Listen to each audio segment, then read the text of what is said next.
students, in the last session we were talking about the importance of planning. Today we are going to start a very important topic, that is the process of planning. Students, the process of planning is about how the planning is done.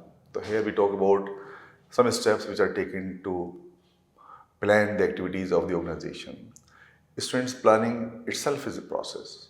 So let us see what are the ways through which the planning is done, what are the steps which are taken to plan. First of all, the objectives are set, and after the objectives are set, then the next stage is the developing the planning premises, and after that we identify the alternative course of action because plenty of options are available. So we identify first of all, not we are not going to choose, but we are just making some kind of review of the options which are available for the purpose of planning. Thereafter, an assessment of the alternatives is done, that is the evaluation of the alternatives, and student thereafter the judgmental stage comes. In the judgmental stage, we select the best possible alternative, and then once the best possible alternative is selected, the next stage is the implementation stage, students. In the planning process, if I tell you one thing, that only planning is not suffice. It is based on its implementation. If only planning is being done and no implementation is being done, so it means that all efforts are futile. Yes, friends, once the planning is implemented, the businessman, the organization should not keep and their eyes closed. The next stage is the monitoring stage that requires the complete follow-up action. So that is the last stage of the planning process, and that is the follow-up action. So now, students, these steps are so interesting and so meaningful that I will feel it worthwhile to explain these all stages in the process of planning. So these are the steps in the planning process. I want to discuss all these things one by one in details. Students, the first thing first is the setting up of the objectives. The objectives are set for the organization as a whole for all the departments, and then departments set their own objectives within the framework of the organizational objectives. So, students, the planning process starts with the formulation of the objectives which outline what an organization aims to accomplish. And another important thing is that these objectives are specific and quantifiable and often measured in units to provide the clarity in the achievement. Another thing, student, that you need to understand here is that this setting objective is the primary, or you can call it as a basic step in planning and developing the desired end results that management seeks through its operations. So, apart from the objectives, the next important thing that comes in the process is the developing planning premises. Students, it is very crucial, very crucial to understand and fairly assess these events for effective planning, that is the events which are required in the organization. A business premise is an assumption on which the plans are based. Planning, you can think now, is basically primarily directing towards the future. It is about the anticipating events that are likely to impact policy formulation. And such events, I want to tell you, are basically external in nature. And these events affect the planning process adversely if these are ignored. So, students, not only these two objectives, two steps are there are many other steps which need to be focused here. This is the important stage that has come. Here we have to think about, we have to identify the alternative course of action. Students, plenty of options are available, and it is important, very important, to identify and consider all potential alternatives which are available, all possible potential alternative courses of action are to be studied, are to be identified. Because after establishing the objectives and making necessary assumptions, the subsequent step involves taking the action. So identifying the alternative course of action is very important thing, because there are several multiple avenues to pursue in order to achieve the goals of the organization. Students, only identification of the goals is not sufficient. It requires evaluation also. It is a kind of step in which the various alternatives which are available are evaluated. In this step, all the positive and negative aspects of each alternative are evaluated, are studied in the light of the objectives to be achieved in the organization. Every organization has its own objectives. So, in the light of the objectives, all the options are seen. Each alternative is evaluated based on the criteria such as generally lower cost, high returns. Every businessman wants high return from the business. And also one more thing that every businessman looks forward is the low risk. Of course, we know that the profit is the reward of risk taking, but even then, sometimes it is considered the planning premises and the available capital are more important. So that's why a proper evaluation of the alternatives to be done, and then thereafter, once we make the evaluation of the various alternatives, the next stage is the crucial stage from where the judgment is to be done. It is the judgmental stage, you can say in other words. This is the stage of decision making. This is the stage after which only the implementation parts is left. And I want to tell you one thing here, that the best plan is one which is most profitable plan with the minimum negative effects. It is to be adopted and implemented in the organization. In such instances, the manager's expertise and discernment are crucial in the process of choosing the optimal alternatives. Students, once the best alternative is selected, then comes the most crucial stage. Only planning and selecting is not sufficient unless the implementation is done. In order to make sure that the planning is successful, there must be proper implementation of the plans.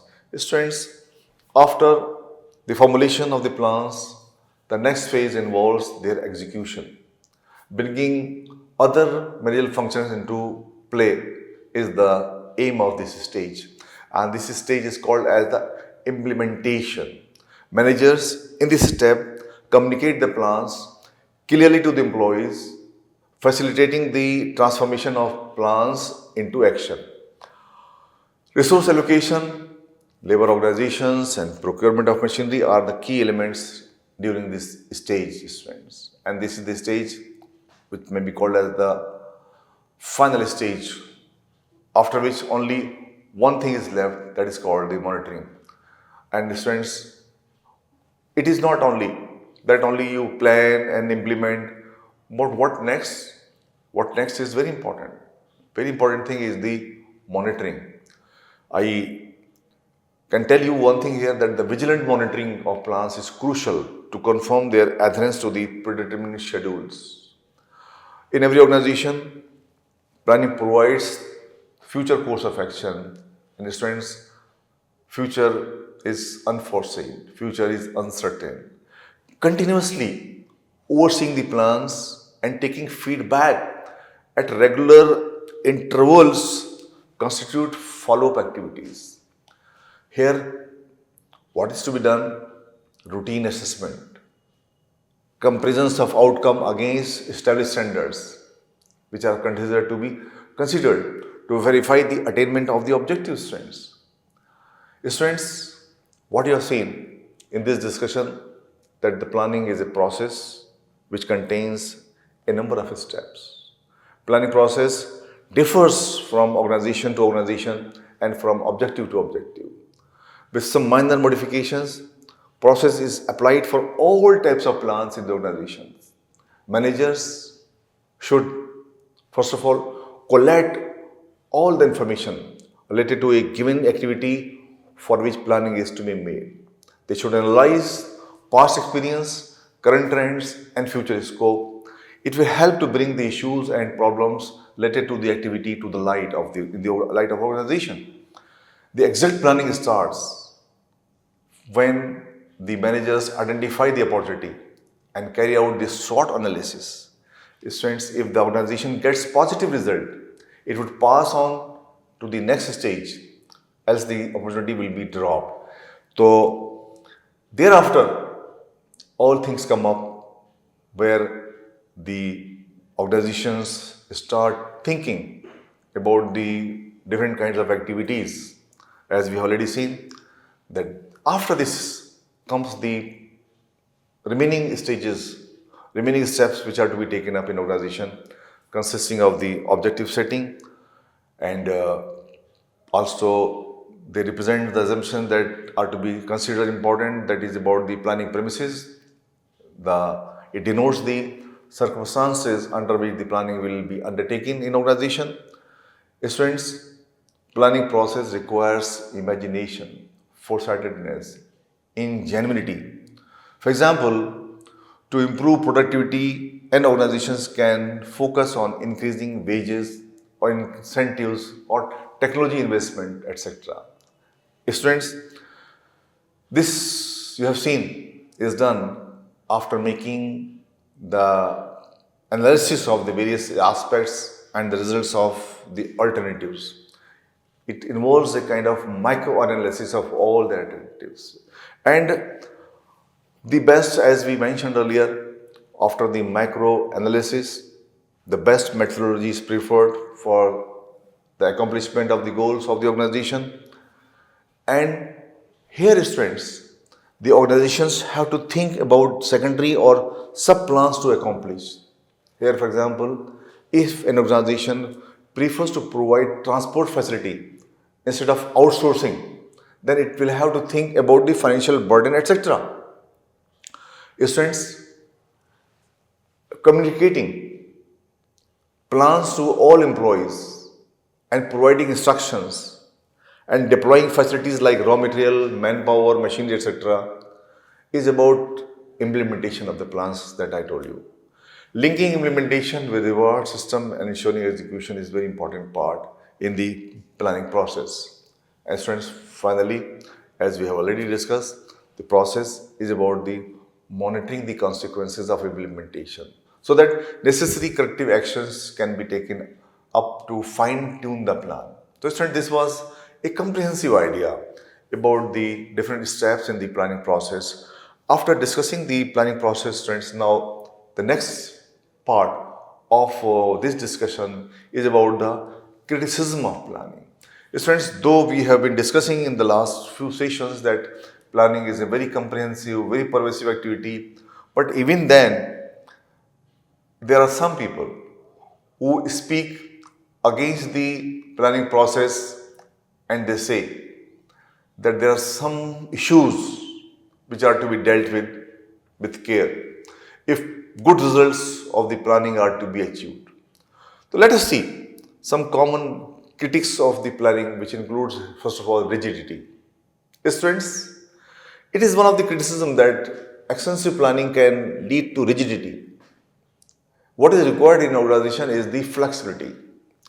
In dynamic business environment, sticking strictly to a predetermined plan may hinder an organization's ability to adapt to changing circumstances. What is required is the flexibility. Rigidity sometimes leads to some kind of problems in the organization. You find some people who are averse to the planning, they say planning process can be time consuming. According to them, time spent on planning could be better utilized in execution or addressing immediate challenges. Planning tends to emphasize the formal structures or documentation. This formality may stifle creativity and innovative thinking. That means that there is overemphasis on formality in the organization. Students, one thing more I want to tell you here, and that is about the planning that what is required in every business is the creativity and innovation. If innovation and creativity is not taken into its fullest level, the organizations may not prosper. Students, sometimes there is false sense of certainty. Planning is based on assumptions and predictions. Critics argue that relying too heavily on plans may create a sense of false certainty, especially in uncertain and complex environment. You will find that there will be a lot of false sense of certainty. A sense of certainty sometimes becomes difficult for the organization. Then students, the opposition of planning is done because of its being costly. Planning process incurs cost, of course, nothing is free in this world. It incurs the cost, including financial resources and time also. So this way, some people feel that it is a costly affair, expensive affair. Students, it has been observed that employees may resist plans imposed from the top down. You will find that there is a resistance from the employee side also. Reason is that there is a lack of involvement in the planning process, and this lack of involvement in the planning process can lead to decreased commitment and motivation among the employees. Students, overly detailed plans may result into inflexibility. This is again a point to be worried of. Making plan challenging to adapt to unforeseen circumstances is the biggest issue. This lack of flexibility can be significant drawback in the dynamic industries. Apart from this, students, there is assumption of rationality. Planning often assumes a rational decision-making process. However, in reality, decisions are influenced by emotions, biases, and external factors also.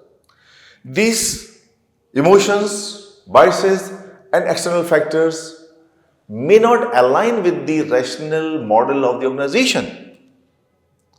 So this was, student, an idea about the opposition of planning. Planning, one thing is to be shared with you, is something which is generally done in large organizations. In the small sized organizations, generally we don't come across that a big planning is being done. In case of the micro or medium and large enterprises, we find that there is the existence of planning process. Students, now, since the planning and performance are closely interconnected in the realm of management, the effectiveness of planning is often reflected in the performance outcomes of an organization. The synergy between the planning and performance is crucial for organizational success. Now, I will tell you how is planning and performance related to each other. How planning and performance are related with each other. Let us see. First of all, students, there is a clarity of objectives. Planning involves setting up simple objectives and goals.